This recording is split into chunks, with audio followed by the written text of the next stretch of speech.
नमस्कार, जय हिंद। स्वागत है आप सभी का माजी से एजुकेशन पर। अपन पढ़ रहे हैं लैब असिस्टेंट केमिस्ट्री की unit second, S and P block. S and P block में अपन ने एस ब्लॉक फिनिश कर दिया था, फिर पी ब्लॉक स्टार्ट किया। पी ब्लॉक में अपन ने वर्ग 13 बोरॉन परिवार पढ़ लिया था। उसके बाद अपन ने कार्बन परिवार स्टार्ट किया, कांसी गैस संत प्रभु, कार्बन, सिलिकॉन। ठीक है, ये वाला अपन सब कुछ पढ़ रहे थे, जिसमें अपन ने जो कार्बन के बारे में सारी चीजें देख ली थी। अब बात आती है सिलिकॉन की। सिलिकॉन और कुछ बाकी के बचे यौगिक। आज अपना जो वर्ग 14 है वो खत्म हो जाएगा। बात क्लियर। फिर उसके बाद अपन स्टार्ट करेंगे नाइट्रोजन और ऑक्सीजन परिवार, उसके बाद हैलोजन एंड फिर क्या, नोबल गैसेस। क्लियर। चलो, तो सिलिकॉन के बारे में देखें तो आपके सिलिकॉन जो है वो वर्ग 14 का दूसरा सदस्य है। वर्ग 14 क्या, दूसरा सदस्य। आपको पता है पी ब्लॉक कहां से कहां होता है, वर्ग 13 से 18 तक। 13 से 18 तक 13 कौन सा है, बोरॉन परिवार।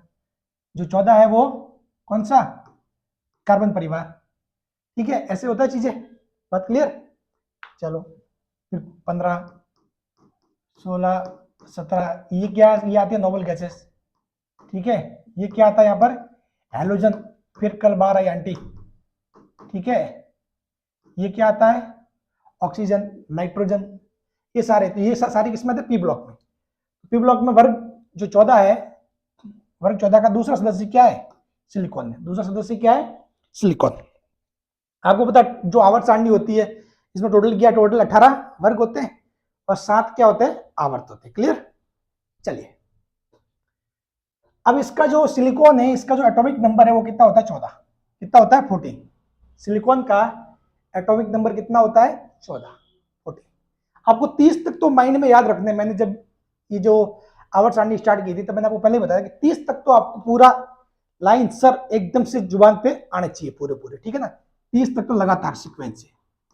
ठीक है, और इन 30 तक का तो आपको एटॉमिक जो इनका जो परमाणु क्रमांक है, एटॉमिक नंबर, वो पता होना चाहिए। और साथ ही साथ इनका इलेक्ट्रॉनिक विन्यास भी आपको पता होना चाहिए।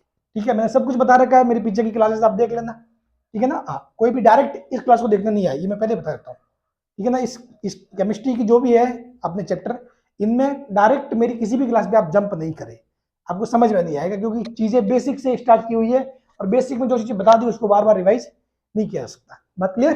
चलो, अब इसका इलेक्ट्रॉनिक विन्यास देखें तो इलेक्ट्रॉनिक विन्यास होता है नोबल गैस नियोन, और इसमें 3s2 3p2। इसमें 14 होते हैं इलेक्ट्रॉन, तो कैसे भरे जाते हैं, 1s2 2s2 2p6 3s2 और 3p2। यानी कि अगर इसको देखे तो मैं बताऊं तो कैसे भरे जाते हैं। फिर ये नाभिक हो गया, ठीक है, ये नाभिक हो गया। ठीक है, तो इसमें 1s2 यानी कि यहाँ पे 2 भरे जाएंगे, फिर 2s2 2p2, इस वाले में 2 और 6। ठीक है, फिर जो तीसरा वाला है इसमें इसमें एस एस वाले में 2, ठीक है, और पी वाले में 2, 3p2। ठीक है, 3s2 3p2। इस प्रकार से ये 14 इलेक्ट्रॉन भरे जाएंगे। आपको पता है इलेक्ट्रॉन बढ़ने के कुछ नियम होते हैं जो अपन ने बता रखे हैं। ठीक है, अब्बो का सिद्धांत पढ़ा होगा, n+l का नियम पढ़ा होगा, जिनसे से अपन इलेक्ट्रॉन भरते हैं और इलेक्ट्रॉन निकालते कैसे, पीछे से अपन इलेक्ट्रॉन निकालते हैं। क्लियर। ठीक है, मतलब इलेक्ट्रॉन बढ़ने के लिए नियम होता है, लेकिन निकालने के लिए कोई पक्का नियम नहीं होता। वो यही होता है कि आपको पीछे से निकालना होता है। ठीक है, पीछे से इलेक्ट्रॉन एक एक करके निकालना होता है। ठीक है, हाँ, जैसे कि इसमें से निकालोगे इलेक्ट्रॉन तो कहां से बाहर निकलेगा, आपके पी वाले से बाहर निकलेगा। क्लियर। अब बात करें इसकी, तो कार्बन की तुलना में इसका आकार बहुत बड़ा होता है। कार्बन की तुलना में इसका आकार बहुत बड़ा तथा ऋण विद्युतता बहुत कम होती है। एक चीज ध्यान रखना, हम हमेशा अपन ने देखा, पीछे भी अपन ने पढ़ा, जैसे कि ये अपने फैमिली एवर 14 काशी गए संत प्रभु। ठीक है, काशी गए संत, काशी गए संत, काशी, सॉरी एक मिनट,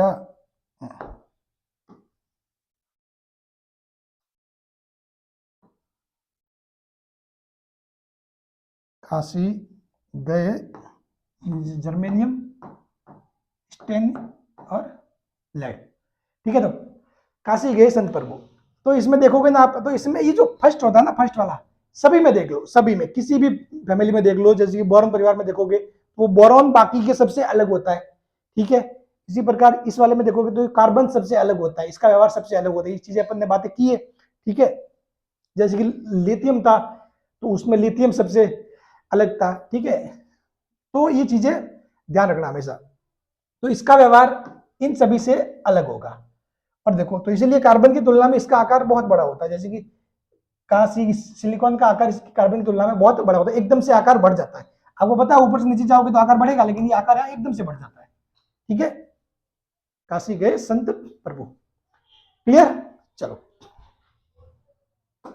नेक्स्ट, इसके संयोजकता कोष में 3D कक्षक, 3D रिक्त कक्षक पाए जाते हैं। पाए जाते हैं ना, कैसे, जो अपन ने अभी बात की। यहाँ पर आप देखोगे ये भाई किसमें आगे, एस में 2 आगे, पी में 2 आगे, और 3D वाले जो होते हैं ये वो पूरे पूरे कैसे रिक्त होते हैं, ठीक है। तो इसमें क्या हो, रिक्त जो है वो पाए जाते हैं। तो ये क्या करता है, इसकी संयोजकता 5 से 6 तक विस्तारित की जा सकती है, कर सकता है।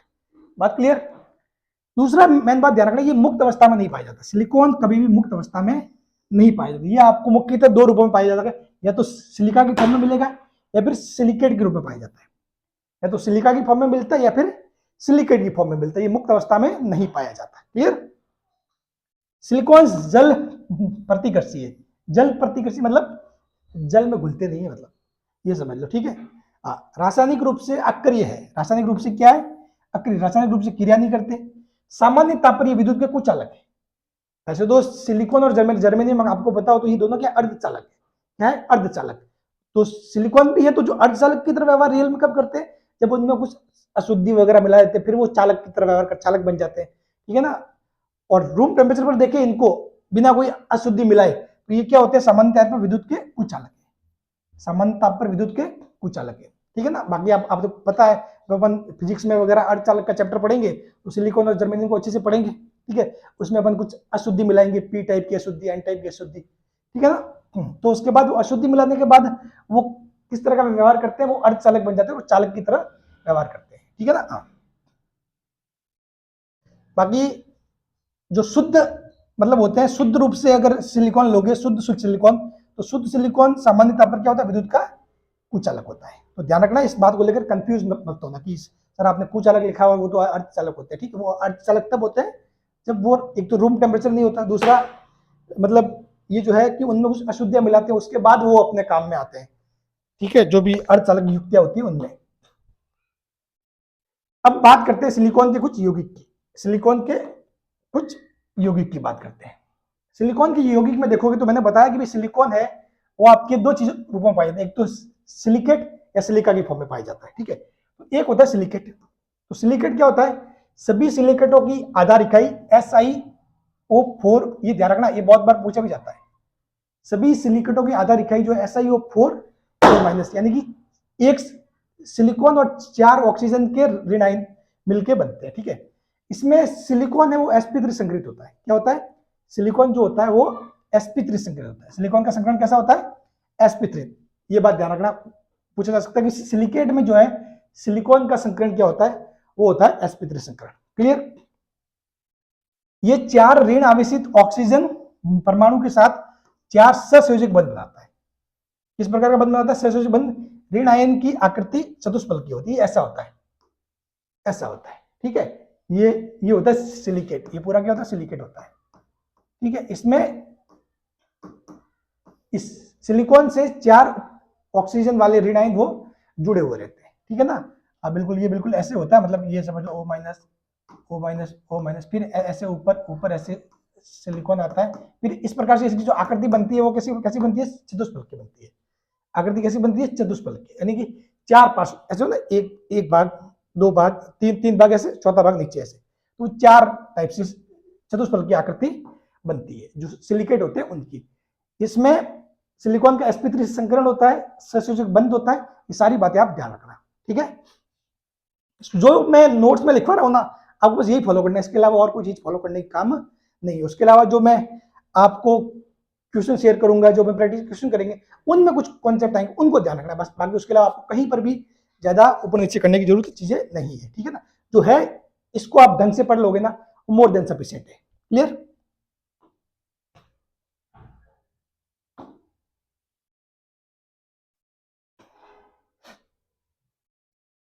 अब देखो, दूसरा है सिलिका या सिलिकॉन डाइऑक्साइड, ये होता है SiO2। दूसरा क्या होता है, सिलिका या सिलिकॉन डाइऑक्साइड। सिलिका क्या होता है एक्चुअली में, SiO2। SiO2 को बोलते हैं सिलिका। आपको पता सिलिकॉन 2 रूप में पाया जाता है मुख्यतः, मुक्त अवस्था में पाया नहीं जाता, या तो किस रूप में पाया जाता है, सिलिकेट की फॉर्म में पाया जाता है या फिर सिलिका की फॉर्म में। तो सिलिका क्या होता है, सिलिकॉन डाइऑक्साइड को बोलते हैं सिलिका। ये प्रकृति में सैंड, सैंड यानी कि मिट्टी नहीं होती, रेत, रेत ही समझ लो, मतलब वही है, ठीक है, सैंड। और दूसरा होता है क्वार्ट्स। क्वार्ट्स बहुत इंपॉर्टेंट शब्द है, ये आपके काम आएगा बहुत आगे भी देखना, ठीक है। क्वार्ट्स के रूप में पाया जाता है। ये चट्टानों का संगठक भी है, जो चट्टानें होती है उनका एक संगठक भी है। रूम टेम्परेचर पर यदि इनकी बात करें, रूम टेम्परेचर पर ठोस, ये क्या होते हैं, जो रूम टेम्परेचर पर क्या होते हैं, ठोस होते हैं तथा जल में अविलय होते हैं। जो सिलिका होती है, सिलिका, सैंड, मिट्टी की बात करो तो मतलब रूम टेम्परेचर, मिट्टी यानी कि जो मिट्टी कौन सी, जो रेत नहीं होती, रेत, ठीक है, रेत जो अपन घर वगैरह बनाते हैं उसमें वो रेत तो नहीं आती, बस वही आपकी सिलिका है, ये समझ लो, ठीक है। तो जो रूम टेम्परेचर पर ये क्या है, ठोस है और जल में अविलय है, जल में घुलता नहीं है, ठीक है। जल में घुलता है क्या, रेत जल में घुलती है, नहीं घुलती ना। सिलिका की त्रिविमीय संरचना होती है, ये ध्यान रखना। एक इंपॉर्टेंट पॉइंट है, इसको बहुत बार पूछ लिया जाता है, SiO2 एक्चुअली में ठोस है, सिलिकॉन डाइऑक्साइड जो है वो क्या है, ठोस है, जबकि CO2 कार्बन डाइऑक्साइड क्या है, गैस है। कार्बन डाइऑक्साइड क्या है, गैस है, इस बात को ध्यान रखना। क्लियर, चलो अब बात आती है सिलिकॉन के उपयोग की, कि सिलिकॉन के क्या क्या उपयोग है।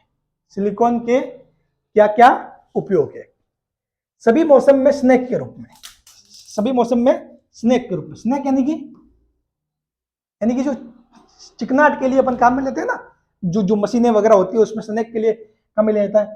तो सभी मौसम में, क्योंकि क्या होता है कि इसकी श्यानता होती है, जो श्यानता है, ठीक है, श्यानता ताप में परिवर्तन के साथ परिवर्तित नहीं होती, समझ गए। इस सिलिकॉन को स्नैक के रूप में इसलिए काम में लेते हैं क्योंकि भाई कुछ कुछ जो चीजें जो है जो स्नैक के रूप में काम ली जाती है, वो जैसे कि गर्मियों में अच्छे से काम करेगी तो सर्दियों में नहीं करेगी, कुछ चीजें सर्दियों में अच्छे से काम करेगी गर्मियों में नहीं करेगी। टेम्परेचर बदलेगा तो वो अपना व्यवहार बदलेगी, ठीक है। लेकिन जो जो स्नैक इससे बनते, सिलिकॉन से बनते हैं, उनकी श्यानता ताप में परिवर्तन के साथ परिवर्तित नहीं होती है, वो बोले सर्दी हो, गर्मी हो, बरसात हो, अपरिवर्तित रहती है। इसलिए इसको सभी मौसम में स्नैक के रूप में काम में लिया जाता है, ठीक है।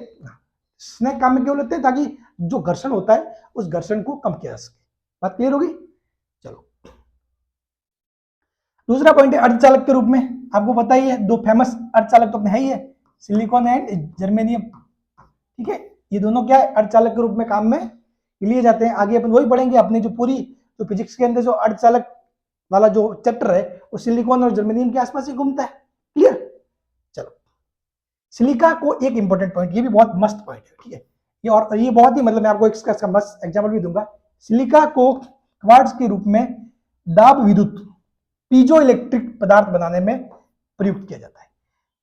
अब देखो, ये जो सिलिका होती है, सिलिका से क्या बनता है, क्वार्ट्ज बनता है, ठीक है। सिलिका से क्वार्ट्ज जो चीजें उसको अपन एक दाब विद्युत यानी पीजो इलेक्ट्रिक इफेक्ट, एक होता है पीजो इलेक्ट्रिक इफेक्ट। इसमें क्या होती है, ये जो क्वार्ट्ज होता है ना, क्वार्ट्ज से एक ऐसी चीजें बनती है, जैसे कि ये बन गया क्वार्ट्ज, ठीक है, क्वार्ट्ज को ऐसे, ठीक है। अब इस पे क्या होता है, दाब विद्युत, दाब यानी कि जब आप दाब डालोगे ना, इसके ऊपर दाब डालोगे तो आपको विद्युत धारा मिलेगी। क्या मिलेगी, विद्युत मिलेगी। यानी कि जब इसके ऊपर दाब पड़ता है ना, एफ फोर्स या फिर दाब जो भी है, ठीक है, दाब पड़ता है, तो यहाँ पे क्या होता है, इनमें जो आवेश होता है ना, आवेश एक साइड पॉजिटिव आवेश बन जाते हैं, एक साइड नेगेटिव आवेश बन जाते हैं, और यहां से क्या होता है, आपको विद्युत मिल जाता है, ठीक है, विद्युत,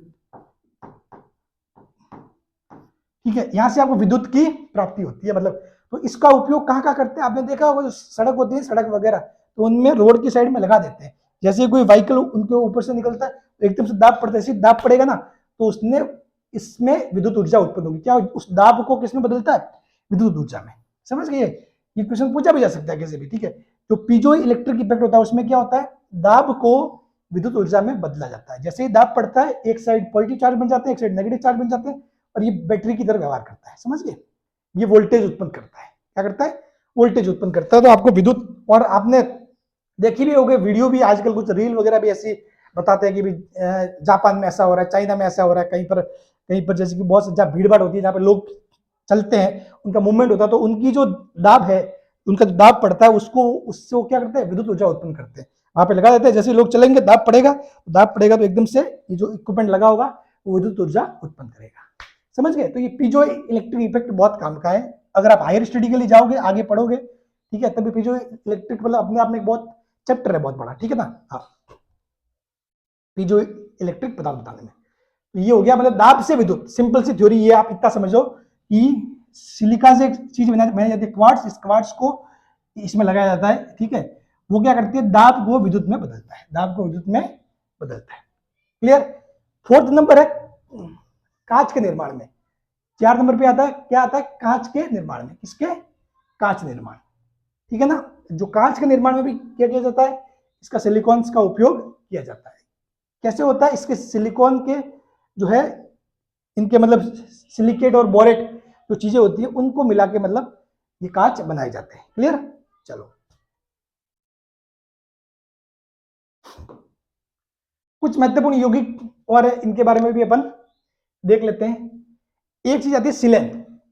एक्चुअली सिलेन क्या होता है, सिलिकॉन के हाइड्राइड को सिलेन कहते हैं। सिलिकॉन के हाइड्राइड हाइड्राइड कब बनते हैं, जब हाइड्रोजन के साथ क्रिया होती है। अपन ने पहले भी देखा हाइड्राइड क्या होते हैं, हाइड्रोजन के साथ क्रिया होती है तो बनते हैं हाइड्राइड। तो सिलिकॉन के हाइड्राइड को सिलेन कहते हैं। जो सिलिकॉन के हाइड्राइड उनको बोलते हैं सिलेन कहते हैं। जैसे कि SiH4, ठीक है, ठीक है, Si2H8 ऐसे भी होता है, ठीक है। तो मतलब इनकी जो एक तरह से श्रृंखला होती है। तो मैंने SiH4 एक एग्जाम्पल के तौर पर आपको बता दिया। ये विषैले होते हैं, ये सबसे मेन बात है। जो सिलेन होते हैं, सिलिकॉन के जो हाइड्राइड होते हैं, जो मतलब यानी कि सिलिकॉन जब हाइड्रोजन के साथ क्रिया करके जो सिलेन बनाता है, वो एक्चुअली में कैसे होते हैं, विषैले होते हैं। वो कैसे होते हैं, विषैले होते हैं। क्लियर? दूसरी चीज आती है फेरोसिलिकॉन। क्या आता है, फेरोसिलिकॉन। फेरोसिलिकॉन एक्चुअली में क्या होता है, जो ठीक है, जो अपना होता है आयरन और सिलिकॉन, ये क्या मिश्र धातु है। आयरन और सिलिकॉन की क्या है, ये मिश्र धातु है। इसे स्टील में मिलाते हैं। जो स्टील बनाने की फैक्ट्री होती है ना, इस्पात उद्योग, ठीक है, इसे स्टील में मिलाते हैं। क्यों मिलाते हैं, जिससे इस्पात उद्योग है उसमें अम्ल के प्रति प्रतिरोध उत्पन्न होता है। अम्ल के प्रति यानी कि जो अम्लीय चीजें हैं, अगर उस बर्तन में आप अम्लीय चीजें डालोगे तो उस बर्तन पे कुछ इफेक्ट नहीं पड़ेगा, समझ गए, नहीं तो वो बर्तन खराब हो जाएगा। तो इसीलिए इसमें Fi+Ase की मिश्रित धातु को मिलाया जाता है, जो क्या करता है, अम्ल के प्रति प्रतिरोध उत्पन्न करता है। ठीक है, स्टील में मिलाते हैं, यानी कि कुल मिला के इसका उपयोग किसमें किया जाता है, इस्पात उद्योग में, जहां पे स्टील वगैरह बनता है वो। ठीक है, क्लियर? चलो, एक चीज आती है बटर ऑफ टिन या टिन का ऑक्सीमर्क्यूरेट। तो ये चीज ध्यान रखना। अब कुछ यौगिक, ये अपन किसका टिन का देख रहे हैं यौगिक, ठीक है। ये अपने कौन कौन से काशी गए संत प्रभु, तो अपन टिन वाला यौगिक देख रहे हैं। टिन वाला यौगिक में चीज होती है main important, butter of tin. Butter of tin पूछ लिया जाता है सीधा सीधा, बटर ऑफ टिन या टिन का ऑक्सीमर्क्यूरेट, इस नाम से ज्यादा पूछा जाता है, बटर ऑफ टिन। इससे बटर ऑफ टिन से SnCl4.5H2O, ये ध्यान रखना, SnCl4.5H2O। एक चीज आती है PbO, लिथार्स, ये होता है lead oxide. PbO, litharge, lead oxide. Actually में ये क्या होता है, इसको अपन सीसा संचायक बैटरी में उपयोग। सीसा संचायक बैटरी कौन सी होती है, अभी तो जो टॉर्च है ना, वो आप जो LED टॉर्च वगैरह वो आती है। पहले आपने देखा होगा अपने घर पे, आज से 5-6 साल पहले, 10 साल पहले मान लो यार, 10 साल पहले, ठीक है, वो बैटरी नहीं आती थी ऐसे, जिसमें पीछे वो इतनी मोटी बैटरी है जिसमें पानी भरते थे, ठीक है। जब उसको तोड़ते थे तो उसमें से वो ऐसे शीशा निकलता था, वो लेड ऐसे मतलब आपको पतली पतली परत की परतें निकलती थी। वो बैटरी नहीं आती थी पहले वाली, ऐसे अपने घर पे ऐसे काम में ली जाती थी पहले, ऐसे आती थी, जिसमें जिसमें पीछे ये यहाँ बैटरी लगी होती थी और इसमें ऐसे ऐसे धारियां होती थी, लाइनें लाइनें, ठीक है ना। हाँ, पहले यही थी बैटरी, इसमें एक बल्ब आता था। तो ये वाला जो बैटरी है, इसमें यही होता था, PbO, लिथार्स, लेड ऑक्साइड, सीसा संचायक बेल में बैटरी में उपयोगी। ये सीसा संचायक बैटरी बोलते थे इसको, सीसा संचायक बैटरी, ठीक है ना। ये बहुत महंगा बिकता था। एक्चुअली ये बैटरी महंगी इसलिए आती थी क्योंकि इसमें शीशा आता था उसका रेट बहुत ज्यादा, शीशा बहुत महंगा होता है, ठीक है ना। जो लेड है ना, लेड वो महंगा होता है, ठीक है। दूसरा होता है PbO2, इसको बोलते हैं लेड डाइऑक्साइड। क्या बोलते हैं, लेड डाइऑक्साइड, यानी कि जो विस्फोटक पदार्थ बनाने में इसका उपयोग कहाँ होता है, विस्फोटक पदार्थ बनाने में। और दूसरा है माचिस बॉक्स की ज्वलित सतह बनाना। जो माचिस होती है ना, माचिस की डिब्बी, उसके एक सतह होती है जहां अपन माचिस लगाते हैं, जैसे वो सतह होती है ना, वो बनाने में किसका उपयोग किया जाता है, इसका लेड डाइऑक्साइड है। किसका? Lead dioxide. एक तो है लेड ऑक्साइड पीबीओ, जिसको बोलते हैं लिथार्स, पीबीओ लिथार्स लेड ऑक्साइड। एक होता है पीबीओ2 लेड डाइऑक्साइड, इसका उपयोग विस्फोटक बनाने में या फिर माचिस बॉक्स की ज्वलित सतह बनाने में। ठीक है। एक होता है पीबी3O4, इसको बोलते हैं रेड लेड या सिंदूर। ठीक है, बहुत बार पूछा जाता है कि रेड लेड किसको कहते हैं, तो पीबी3O4, पीबी3O4 को बोलते हैं red lead. Clear? So thank you so much. ये क्लास यहीं पे समाप्त होती है। अगली वाले क्लास में पढ़ेंगे अपन नाइट्रोजन फैमिली, और नोट्स जो मैंने लिखवाए हैं वो ऐसे कैसे आपको लिखना है और उनको आपको पढ़ना है। Clear? Thank you so much.